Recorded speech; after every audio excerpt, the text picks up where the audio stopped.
And from the outside in, most people wouldn't have guessed that I wasn't content with where I was professionally. Now I was doing well financially. I, had some prestige associated with some of the jobs that I've had, but I none of that fulfilled me. None of that really did anything for me. It was like nice on the outside, but like ugh on the inside. Yeah. So for me, while it was something I'd rather not have had to go through, losing my voice was one of the best experiences and opportunities of my life. Man. Yeah. Well, everything can be a good thing in hindsight. And I do mean that. I mean, if we look for it, there's opportunity to learn and grow from everything we experience, good and bad. I mean, that's a very good and bad are very subjective words. Yeah. Hard to say there's hard to say there's something objectively good or objectively bad. It really just depends on your positioning and perspective.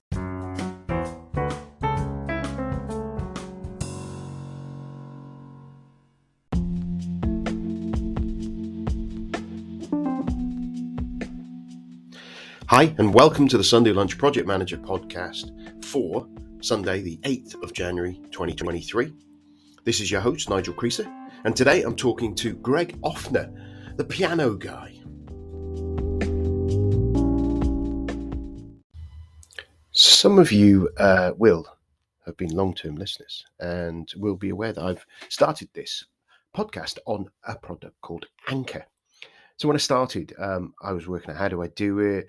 What do I need to do to get a podcast out? There are all these different things. How do I actually get it out into different podcasting areas? And how do I potentially make some money out of podcasting? And I discovered Anchor. And the answer to every one of my questions really was simple, and it was Anchor. Anchor provides a one-stop shop for recording, hosting, and distribution your podcast if you're interested in doing one. Best of all, it's free. It's 100% free. And ridiculously easy to use. I can do it on my phone. I can do it on the laptop. It's fab. And now Anchor can match with great sponsors who can advertise on the podcast and hopefully support and pay for some of the stuff that's going on. That means you can get paid to podcast right away. In fact, that's what I'm doing by reading this ad. Anchor will pay me for doing this advert. So the way I use Anchor, and a recent thing that I've started to experiment with, is using the contributor section where someone rings in and leaves a message. You'll have heard earlier on maybe one of my podcasts, people's contributions and questions and queries and thanks. So it's a great way of using it, really. Over the time, I've recorded directly into the app. I've recorded and uploaded. I've recorded on my phone and uploaded at the same time. So it's really flexible. It's for you to do it when you want, where you want, and however you want. So if you've wanted to start a podcast and make some money out of it, why not go to anchor.fm/start. That's anchor.fm/start to join me and the diverse community of podcasters already using it. Okay, I can't wait to hear it.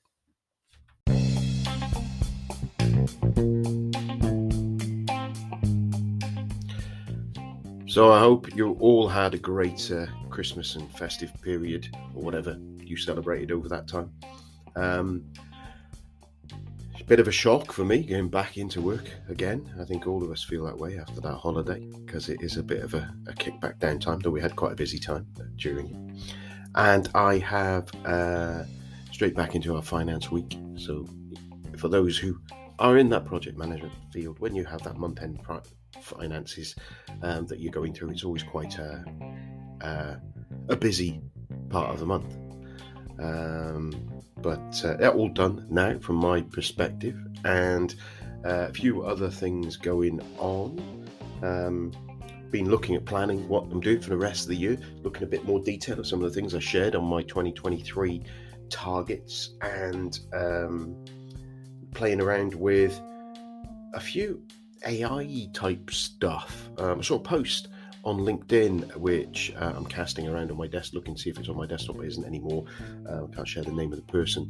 I think I did share the post itself, and it had sort of different things of the AI world that's out there at the minute. And I played with ChatGPT, which I think appeared in the middle of December, and it's quite a lot of news coverage, whether it be in the business area or outside of that. It's quite an innovative and powerful tool. So I've been playing with that, asking what's the best project management podcast is. Didn't know mine, so maybe need some improvement on that, I suppose. Other podcasts are available, and the other thing I started playing with is a product called Midjourney. Sorry, just jump into another page on my computer. And Midjourney, which is a tool which it's powered through, or the way I've been using it anyway, is through Discord. And essentially you sign up for it, get it sorted, and you put a description of what you want to be produced. And I thought it'd be quite interesting, so I had a play with it. And I've got a couple of things where I asked it for well, my typing is atrocious, to be honest. When I looked at it, it's got a man stood with a phone to his ear, and in the background a plane on a runway with rescue slides and emergency vehicles surrounding it, and smoke coming out of the doors. And the image I've got, which looks a bit weird in some ways, is actually, considering it's done by AI and auto-generated, it's astounding. I will share this in the show notes and on the website. But yeah, if you're into that stuff and you kind of like the idea of using it, things like ChatGPT, things like the Midjourney stuff, that ChatGPT from us as project managers, I can see how by using it, it'll be an interesting one.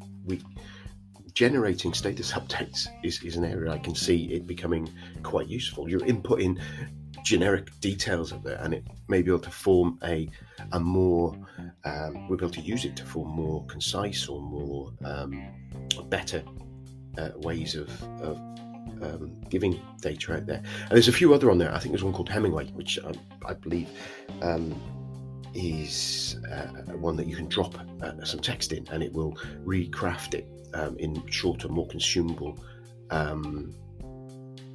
bites of sentences. So having fun playing with some of those, because I think it's one of those things we need to get as project managers, an understanding of where all of these different AI tools either are going to help us, or actually we're going to be using as part of our, if you're in IT, your project deliveries. If you're in a digital area, I imagine Midjourney and things like that are going to become very significant in creating marketing digital kind of stuff, and using those tools. So how do you use those tools? How do you, maybe there's some automation in there, so I can imagine people needing to use that. And then from the text side of it, a lot of it will be being used to assist us in our jobs. It's all quite clever, but also quite scary as well. And that kind of leads me on to the only kind of major update, really. I suppose I mentioned it, I think, in my last podcast, but I'm going to kind of major on it a little bit more, is that I launched the audiobook of Project Manager Productivity Hacks, and I utilized the Google Play Books AI narration capability, which it took a couple hours for it to do it. There's some more editing needs to be done in it, but I've took the decision to just push it out there and get some feedback from you guys. And I've played it to a couple of people, and I'm really impressed with how it sounds. Okay, I don't know why I'm surprised at that with the Alexa technology and all those sort of things that have been around for a while. It's not a surprise that it's capable. It's just so close to a human voice reading it, with some subtleties that make you just realise that it isn't. And it's out there. It's I'm going to be putting out one of the chapters. I'm going to work out how to do it, download it, and get it as a freebie to anyone who wants it, really. Probably use it to get people to sign up to my mailing list as well. But yeah, keep your eye out for that. You can have a sample of what it sounds like and see whether you think, yeah, great, you want to buy a copy of the book. And at the moment, I've got it down at around $4.99 in UK GBP, and relevant similar values across the world, and available on all the Google platforms. So really wide coverage. The other little thing on that as well, I've noted that last week, in fact, Apple announced, or the week before, Apple announced that AI narration was going to be enabled within their books area. So when that comes, I've got to work out how to use it. I think I do it through Draft Digital, and I'll make it available through Apple. So it will be Apple, and it will be available on Android. I'm also making it available on my PayHip site, so you'll be able to download an MP3 version of it. Just paying along there. There'll be links in the show notes today. I expect the big A, as in Amazon's Audible capability, will soon be following with that AI narration, because it just seems if the other big players are doing it, they will follow suit. That's me making an assumption. So, and when that does, it'll be available through the Apple Audible book area as well. I will at some point do a narrated version by me narrating it. It's just making sure I've got the technology to do it properly. Whilst the sound of the podcast is okay, I haven't yet trialed the latest setup that I've got from a point of view of listening for the reading, because there's certain minimum levels and levels of background noise and things like that that are accepted by the different hosts and distributors. So that's really the big things to talk about this week. And next week I'm traveling quite a bit. Looking forward to that. And I suppose the only other thing is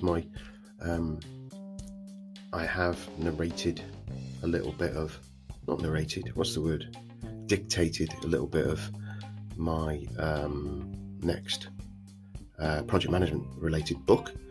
I've yet to pull the dictation down and see how terrible it was when I've done it, and then I can work through that. I'd like to get that out this year if I can. And yeah, podcasts, I've got a whole raft of interviews coming up over the next 4 or 5 weeks. All fantastic guests, as they always are on the show. It'd be really good if anyone has any topics or any individuals that you guys out there would like to hear on the show. Ping me a message, or whether it be on LinkedIn, whether it be Facebook, or just an email, or via the Anchor app. If you're listening to it on Anchor, you can just click a button, I believe, and just record a message to me, which some people have done before. And let me know what you think. Let me know what you'd like to see from me in 2023. Unless it's to shut up, keep that opinion to yourself. But anyway, I'm going to shut up now and let you get on to listen to Greg and his fascinating story, and some fascinating tips and on performance, basically. It's have a fantastic rest of your day. Cheers now. This week, I'd like to welcome Gregory Offner to the show. Gregory is a multi-talented individual with a passion for entertaining and educating others. His keynotes, workshops, and corporate consulting engagements help the world's leading organizations create high-performing and highly fulfilled leaders. Prior to this work, Greg led global sales and marketing efforts for several Fortune 100 organizations, brokered complex risk management and insurance programs for large commercial organizations, and drove process improvement initiatives as a certified Lean Six Sigma practitioner. But during that time, Greg lived a double life, and by day he was in his suit and tie wearing professional, but at cover of night he was known as Junior, a world-renowned professional dueling pianist. As an entertainer, Greg has performed on stages of every size for audiences on 5 continents, and his ability to integrate fun and energy into his programming, yes, he often uses a piano on stage, transforms his program from a keynote speech to a keynote experience. So Greg, welcome to the show. Nigel, thanks for having me on. It's great to be here. Yeah, it's brilliant. So tell us a little bit about you and your background before those, your notes, your bio there, obviously. You'll recognize some of those words, as I always plagiarize from my guests' websites. Yeah, I always listen to that and I think, what idiot wrote that? And then it's like, oh yeah, me. I'm the idiot that wrote that. Like it's way too long. I think that's way too long. So yeah, so let's talk about that. So what is, I think, maybe the key takeaway for somebody, for me, who I am and what it is that I do. I had this very unusual beginning to my career in that I studied music and psychology and philosophy in school. And I know what you're thinking. You must have been beating the ladies off with a stick with that combo degree. But, I really had no idea where I was going to fit into the world when I graduated. And so, like many people, had nothing to do with my degree when it came to the first job I took. I landed in a job in sales. And it turned out I was pretty good at it because really what sales is for many people is just acting. So I joke with people and say I had actually a corporate acting job when I first started. I acted like a professional, and I guess I was pretty good because they bought it. They bought it for a long time. But in 2015, that double life you mentioned that I was leading sort of caught up to me. And acting and performing all day on the corporate stage as a sales executive and leading sales teams and whatnot, performing on actual stages in the evening, leading audiences of drunk people and sober people too, but mainly people who'd had a couple cocktails because the more they drink, the better we sound. Leading them through a night of fun and favorite songs and sing-alongs and funny bits and things. That all taxed my voice to a point that was just tremendously unhealthy. And I found myself in a situation where doctors said if I didn't stop, if I didn't do a hard reset on some of the habits that I developed throughout my life, and if I didn't get medical surgical intervention to repair and rebuild all the damage that had accumulated on my vocal cords, I ran the very real risk of never speaking again. Um, and that was something that for someone who uses their voice all day, that shook me to my core. That really challenged who I thought I was, the value that I thought I brought to the world. And it made me get comfortable with discomfort as I launched into then changing all of those habits and behaviors that I developed throughout my life, really reinventing in a way who I was. And so I decided to grab that opportunity and sort of juice it to the fullest. If I'm going to reinvent who I am, I ain't just going to stop with how I use my voice and my social habits. I'm going to change everything that I am not content with. And from the outside in, most people wouldn't have guessed that I wasn't content with where I was professionally. Now I was doing well financially. I, had some prestige associated with some of the jobs that I've had, but none of that fulfilled me. None of that really did anything for me. It was like nice on the outside, but like, ugh, on the inside. Yeah. So for me, while it was something I'd rather not have had to go through, losing my voice was one of the best experiences and opportunities of my life. Man. Yeah. Well, everything can be a good thing in hindsight. And I do mean that. I mean, if we look for it, there's opportunity to learn and grow from everything we experience, good and bad. I mean, that's a very good and bad are very subjective words. There's hard to say there's something objectively good or objectively bad. It really just depends on your positioning and perspective. So, if you think your significant other's a chatterbox, then maybe losing their voice is objectively good for one and objectively bad for the other. But for me, it was that needed pause. It was a challenge. It was an element of life that I couldn't just barrel through, because that's what I sort of did. I was a very determined individual, head down, sort of barrel through problems. I mean, I started out life at a military school. One of my first educational experiences was in a military environment. So that really taught me a lot about resilience, about self-leadership, and I guess this is where it comes from. It developed within me a not refuse to lose, but refuse to give up sort of mentality. So even though I didn't necessarily like the professional direction my life was heading in, I said, well, the money's good. It'll get better. So just keep going, head down, keep driving. And there's nothing objectively bad about that decision, but it didn't fulfill me. And in many ways, that losing my voice created the opportunity in life for me to stop and find and actually stop and think about what would fulfill me. Because I'd spent a lot of time identifying, well, I don't like that. I don't like that. Okay, well, what do you like?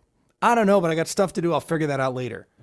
Yeah. Later never comes. I mean, that's, some people don't learn that until they're 80 or 90 years old. And the doctor's like, hey, this is about it for you. We're going to wrap that life up. This is the end of the line for you, my friend. And then they realize all the things that they didn't pursue that they wanted. I got lucky in that, for me as a speaker and a singer, being told you're going to lose your voice is death like. I'm not minimizing when people are really told you have a terminal diagnosis, but Yeah. it's about as close to a death like experience as I ever want to get, Well, this young anyway. So, massively life changing, isn't it? yeah, massively. It's interesting what you say about that, about the how it kind of reset you to look at things and kind of something you couldn't barrel through that typically probably wasn't serving you that well when you've just barreled on through something. And some of us can be determined, and in my audience, I'm sure we've been in that situation where we've been delivering projects and it's got to get it over the line. You've just, through the sheer force of will and carrying PCs and whatever, to get it over the line. And in hindsight, you'll sit back and look at it and go, actually, we shouldn't have done that. Perhaps we should have stopped, reset, and done something different. And it reminded me of, I don't know whether you get it, there's a TV show in the UK with a guy who's a guy called Wim Hof, who is the Iceman. I don't know, you've nodding on that. So Oh, yeah. I'm sure you've heard of it. So they did a show with a bunch of UK celebrities recently. And they had, I've forgotten his blooming name, footballer, who used to play for Manchester, Patrice Evra, brilliant footballer. And he was one of these guys. There was one section where they were sitting in the ice, in the cold water, just in their swimming gear. And it was like the last one in wins or whatever it was. And the others all gave up after 2 or 3 minutes, and he wouldn't give up. I mean, you're saying about barreling on through. He just wasn't. He was there. No, I'm not going up. I'm not going. And his core, the other thing, checking the core temperature. His core temperature was down below the safe level, to the point where they were. The host, Holly Willoughby, was about to drag him out physically herself. She was saying it, because he was that point where he was. But it was that mindset of, well, I can just. And a lot of background and history of him, of why he was like that. But then the thing that I thought was really interesting is a couple of, I dipped in and out of this show. I kind of watched it through other people in some ways. And there was another section where they would die swimming underneath the ice. So they've got holes in the ice and they'd swim from one to the other. And he was struggling through, and he got to one point and he said, no, that's it. I'm not going to do it. I'm going to give up. And it was kind of the flip side of psychological and personal development of, he wasn't someone who needed to build up resilience to just keep going. He needed to know when to stop. And that was the thing that he learned. And everyone was absolutely delighted about the fact that he said, it's okay to fail. And it's okay not to have succeeded. And it was just what you're saying there, just reminds me of that position that you get put into, which was involuntary for you. And just made you go, right, okay, now I need to change. What you're talking about, I think, Nigel, is what's popping into my brain, into my thought process, is the fallacy of sunk cost. So there's that idea of being pot committed, that, well, the money's already in there. So yeah, and that really applies to this situation. And when we think about failure, I know that for me, it was very tempting to go, well, I said I was going to do this, so I got to do it. I'm committed. And the truth is, no, you don't. If you decide to make a new decision based on new circumstances, it's a better decision. In fact, mathematically, you'll hear economists talk about this, that what's the game show called that was Monty Hall initially here, I think in the US anyway, was it Let's Make a Deal? May not have been Monty Hall, but whoever the person was. And at the end, they generally have 3 doors, right? Or 3 curtains that you can choose between. And so they say curtain 1, curtain 2, curtain 3. And so you pick one. And then they say, well, all right, you pick that curtain, but now there's 2 other curtains here. Do you want to pick one of these 2 curtains? That's a new choice. And an economist would tell you that you should take one of those 2 new curtains. That's a new choice. But many people say, nah, this is my choice. Excuse me. This is my choice. I'm going to stick with it. Yeah. In the context of a game show, who cares? But in the context of our life, you made the decision that you were going to swim under the ice from hole to hole to hole. But then you get to a certain point, you go, I don't care about what's at the end of this. I'm not really committed to the process. Sunk cost fallacy would tell us, well, but I was committed at one previous time, and so I've got to stay in it now. No, make a new decision. Make a better decision, hopefully, is what we're doing. And that, for me, was what the opportunity that I got from losing my voice was a pause, I think of it as maybe the universe asking me, hey, do you want to make a different decision about how you're spending your days, how you're living your life? And I would have ordinarily said, I'm too busy. I got too many things going on. This is my bed. I'm going to lie in it and sort of move with it. But making that decision, being willing to not I don't call it a failure of a business career. It wasn't for me. It wasn't working for somebody else as a sales employee or a sales leader. It wasn't for me. Just didn't do it. But I learned a lot from it. And I bet that footballer learned a lot from his both journey in the ice bath and journey swimming under the ice. Yeah.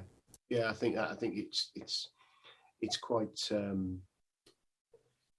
as you say, it's not necessarily a failure, and it's failure is an interesting phrase I've got written on my wall here. It says "fail fast, learn quick." The kind of a little bit of the agile mantra kind of things. I talk to my daughters about the fact that you've got to fail, and I did like something. It's one of these tweet things where it's, fail stands for first action in learning, or something like that. Someone took it as an acronym, which I really like, because myself, as a sport, I do judo, and you learn how to fail in judo, because it doesn't matter how good you are, you will always come up against someone who's better, or just you're not concentrating and they're lucky. And it's all about getting back up, carrying on and doing it, but accepting the failure as part of what it is, which is learning something. It's feedback, isn't it? It's a feedback loop on life. And anything that you don't succeed in, there's something in there, even if it's, I shouldn't have started that in the first place, that you learn about. And I think in the project space as well, I think I hear stuff about 70% of projects fail, but how many of those projects shouldn't have even got as far as they did because they weren't serving the business, they weren't the right scope. Life changed, as you say, things alter from a priority point of view. You draw the pandemic into it. You can have businesses. Someone might. I did see something on the Britons, the equivalent of Shark Tank in America, the Dragon's Den over here. They had some guys who, I can't for the life of me think what the two businesses were. I think actually it may have been the second one, may have been around hand cleanser and hand sanitizer business, but they pivoted from one business that was completely customer facing. I might have even been food and drink sort of thing, and then completely changed their business to suit the what's going on there. In a smaller business, you can do that. Bigger business is harder to do. But again, with projects, sometimes as a project manager, we get target obsessed on the fact that we've got to hit the time, cost, quality. But actually, the whole point of that time, cost, quality is the benefit it delivers afterwards. And it's the benefit that's the important thing we should focus on. And sometimes, and similar to in, like say, your careers life, you could achieve all those metrics, but actually, if what you want, the fact that you succeeded doesn't matter one way or the other if it's not going in the direction you want to go. Yeah, there's a simple question that I use with my clients, and it seems relevant here based on what we're discussing. And it's a question that actually starts out as a statement, but an unfinished statement. And the statement is, which will allow me to blank? Now, here's why I say it's a question. Because what I ultimately want to know is why. Why are we doing this? But why is such a confrontational question? It's often not really productive, especially in like cross-divisional or cross-functional meetings. Why it's sort of seen as a threat to status or a threat to authority. So using the phrase, which will allow me or which will allow us to, and then sort of fill in the blank, if you will, creates a lot of learning opportunity for us in a process. So, we are going to hit these time, cost, quality metrics, which will allow us to blank. What's the answer? And then that's going to produce another line of which will allow us to blank. So hit our time, cost, quality, which will allow us to keep the boss happy. I don't know what the answer is, but we want to keep the boss happy, which will allow us to keep our jobs. All right, so really what I've just learned, Nigel, is that you don't give a damn about the time, cost, quality. All you're trying to do is keep your job. Yeah. Now at least we have an honest goal, and there's probably more, keeping my job will allow me to feed my family. Okay, so you don't need this job, you need a job, right? Let's be honest, if all you want to do is feed your family, who cares about the TCQ? You just need income. So when we get to, and that helps us get to what I call a root goal. And when we get to the root goal, we can actually assess, is what I'm doing helping me get to what I really care about? In the case of your footballer, probably not. Swimming through the ice didn't get him to what he really cared about. We don't know what he really cared about, but we can tell because he decided that this was no longer a path he wanted to go down. To your point about projects, asking these questions earlier on in the planning process, in the scoping process, the purpose of this project is to blank, which will allow us to what? If we find out that what, maybe we don't even need this project. So to your point, 70% of failure rate, that's debatable, right? Some say that a lot of failures aren't reported, so it should be higher at like 80. But that failure rate can change. But more importantly, the fulfillment rate can change for the people involved in these projects, because what is more demoralizing, disheartening than spending time working on a project that we all know we're spinning our wheels on. We all know is not really serving the goals, but somebody upstairs signed a check and we're pot committed, so we got to do it. No, we don't. In fact, I believe we shouldn't. Yeah, I agree. I love that. I love that phrase that you use there, which will allow me to. No, I've got a note there of the timing of that so I can pull that out for the exit when I'm sending it social media job. But yeah, because it's the 4-year-old, isn't it? Can I have some sweets, Mum? No. Why? Well, because of the why. Why? And eventually, quite often as a parent, you'll go, because I say so. But why just, and it takes a long time to get to that why. And I was in my business analyst training that I had many, many years ago. It was about asking, right, we do this. Well, why do you do that? And it's, well, we do it because this. Oh, but why does that happen? And it's the same thing in a softer way, isn't it? Of being able to do it.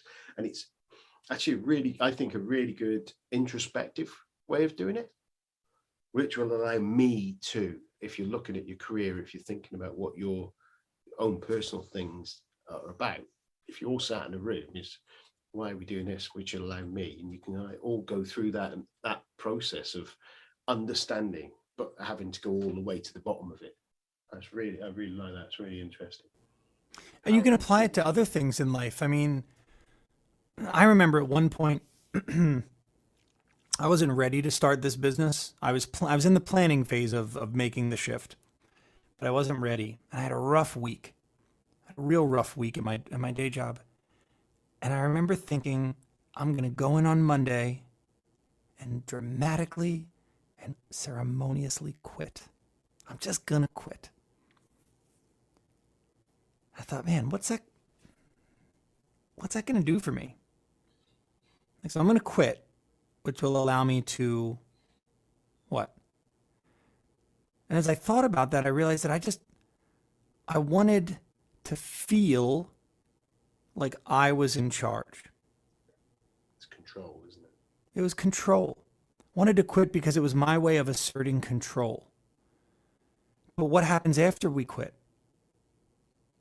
I would be not only less in control, but I would be less well-resourced. So it was a very emotional decision. And so we can apply this question not only in professional, but in personal circumstances too. Decisions. I want to buy this home. I want to buy a new car. I want to find a new spouse. I want to get rid of my current spouse. Whatever decisions we're going through in life, this type of development, we were talking pre-show and you talked about soft skill development. I like to think of development in two ways within business, the opportunity that businesses have to develop their people. One, and where we currently spend most of our money. There's $300 billion a year spent by the global business community on training and development. 98% of that is spent on operational development, job specific training. Get better at the job you're in, skills you're going to use operationally in the job that you're in.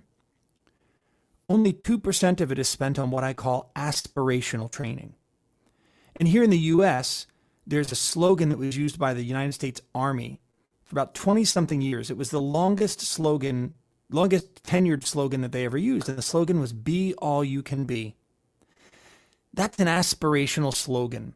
And at the top of Maslow's pyramid, when we talk about human needs, is self-actualization. Put another way, becoming all we are capable of becoming. So when we look at where the business community spends its time and its money developing its people, it's not in service of them becoming all that they're capable of becoming. It's about them becoming a little bit more efficient at what they're already doing. And the statistics coming out of all sorts of labor agencies around the world tell us that most people aren't that excited about what they're currently doing. That's why we saw the Great Reset and the Great Resignation. But many people don't believe or don't actually have the skills to make a transition. Some of them haven't identified what it is they even want to transition to. I was in that cohort. I had no idea what I wanted to do. I just knew I didn't like what I was doing. You're talking about little kids. Like, isn't that the thing? Mom, I'm bored. All right, what do you want to do? I don't know. How am I supposed to help you? Yeah, it's absolutely right.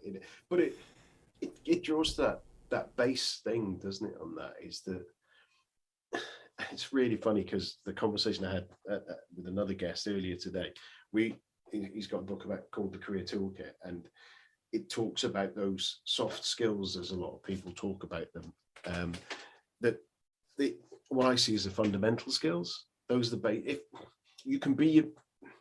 you can be brilliant at something, but if you can't play nicely with other humans or efficiently with other humans, being really good at something isn't a lot of use for most people. You get some of the brilliant jerks out there that can get away with it and kind of through sheer force of will be brilliant at what they're doing and be able to force through. But if you are not a good communicator, if you're not a good negotiator, if you're not someone who can time manage properly, do you know what I mean?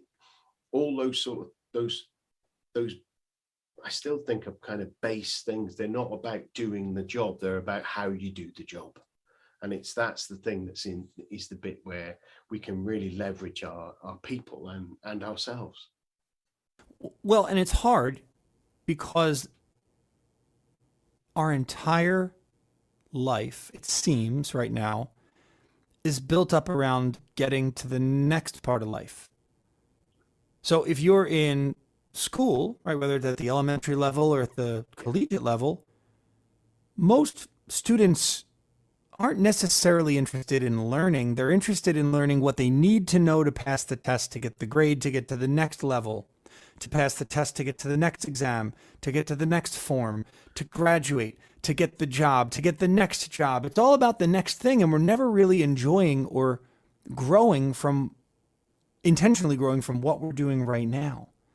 And so to call it a fundamental skill, I think is true, but also pointing out something very sad, that we don't spend intentional time as a global society developing those foundational skills. We brush right past them and say, don't worry about learning and remembering all that stuff. Just learn it long enough to pass the test, and then you'll have new stuff to learn next year. It's just and I can kind of understand the education system in some ways, but it doesn't. And I listened to Seth Godin a few times talking about his views on the school system, obviously the American one mainly, but it is about the school system's about teaching you how to pass a test. It's not about teaching and giving you some basic grounding in skills, but actually the goal is to pass the test, and to pass the test at a higher enough level as set by the government organizations, so that business can quickly and easily sift you when they look at a CV. So they can go there and go, right, they're at that grade. Oh, that's fine. We'll have them. No, we won't have those. It makes it quicker, easier. doesn't actually make it right. It makes it quicker and easier. What they get is a bunch of people who know how to revise and pass for a test. They don't necessarily know people who can apply those tools and techniques. And I know that with some of the stuff with my girls going through, I've got a 15-year-old and a 10-year-old, and they're going through this process. And I've seen with my eldest, who was really good, she's a very good artist, she's really good at drawing, really good at anything art-wise. She went into secondary school, lots of study of art history, lots of things of different techniques and tools, and less about the creativity, and turned her off to it completely.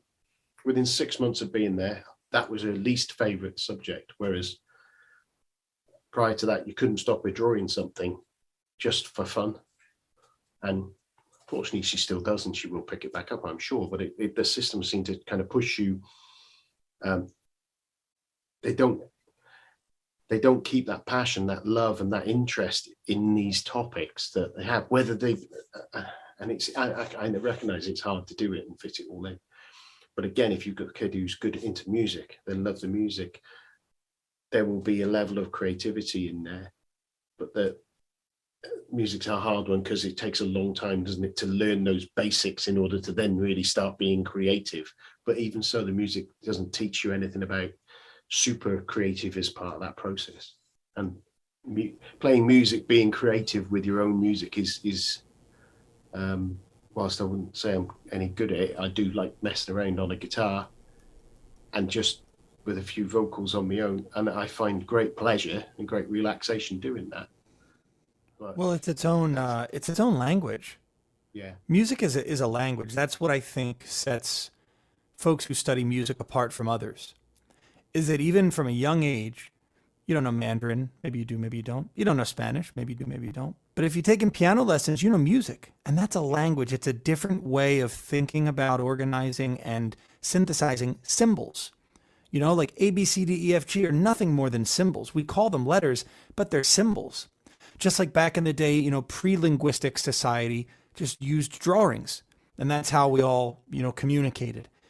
Musical notes are symbols. That staff is just like a sentence. So music has sentences, it has paragraphs. We call them different things because in the language of music, we have different terms for them. You know, in the English language, it's a sentence, it's a paragraph. And so understanding that language opens up different neural pathways, creates different neural pathways in the brain, and opens up the opportunity to process experiences in a different way. That's really all intelligence is data points. The more data points you and I have to link and correlate an experience, the more intelligent we are. So that's why there are some people that I admire who have sayings like, if you can see it, you can be it. If you can understand how it operates, if you can see it, whether it's in your mind or in reality, if you can envision it, you're closer to being able to do it. That's a really, really important concept. And so that's why young students are taken to see masters perform on the piano or on the oboe or the cello or whatever. They're exposed to people who are performing at such a high level that they say, oh, I see how that's done. I can do that now. I've seen another human being. It's not just an MP3 file that I'm listening to. There's a real person making that. yeah, It's much more tangible. That's why I think, you know, in the project management world, mentorship is so important because you can see how someone who's more tenured has done it, even though the material's laid out in front of you, even though the reference material, the coursework is all there to become more skilled and to gain advanced designation. You want to see someone else doing it. And that, I think, opportunity, whether you're an artist, a musician, a poet, you know, no matter what art you practice, you're opening up that creative vein that you talked about that's so critical.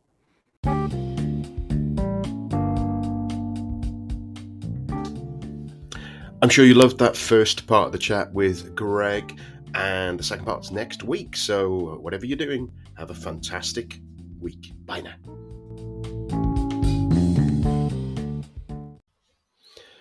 So this is my final wrap up. Every week you're going to hear this. You're going to get bored of it, but you can always click next podcast if so. If you have enjoyed it, if you listened to this podcast to the end of this show and you think that was great, I'd love to be able to help Nige out. There are loads of ways you can do it. The first and obvious way is to share the podcast, send it out to people. If you know colleagues and friends who'd benefit from it, you think they'd enjoy it, just send them the link. Grab one of the links, or send them to www.nigelcreaser.com/podcasts. That's www.nigelcreaser.com/podcasts, and that will push them over to a Linktree link, and it's got all of the different ways they can consume the podcast. If you are feeling generous and have a big bag of cash, you could grab a copy of one of my books. Obviously, they're available in all the usual places, and print and digital. Again, jump on the website, www.nigelcreaser.com/shop, and that will give you a list of all the different ways that you can contribute and grab copies of the book. Also got links to all my guests' books on there as well, where I get a little bit of a kickback from them. If you are of a sporting mind, I have a number through doing some of my judo and running antics. I've managed to secure a few affiliate links and affiliates there as well. So in there, somewhere in the sponsors page, there's links to those as well. So clicking onto those and grabbing if you're looking to get super fit, then that would be fabulous as well. And I get a little kickback from those. I have a Patreon account. It's patreon.com/sundaylunchpm. So again, you can ping something in there, buy me a coffee or whatever. And finally, obviously the most important is coming back, listen again, because the more of you that come back, the more visibility I get, because there's more times that it's downloaded and all the SEO works and things like that. So yeah, that's it. So if you can help me out, I would be much appreciated. If you can't, don't worry about it. Thank you very much. Cheers now. Bye. Well, it's goodbye from me, Nigel Creaser, and it's goodbye from him, the Sunday Lunch PM. Goodbye.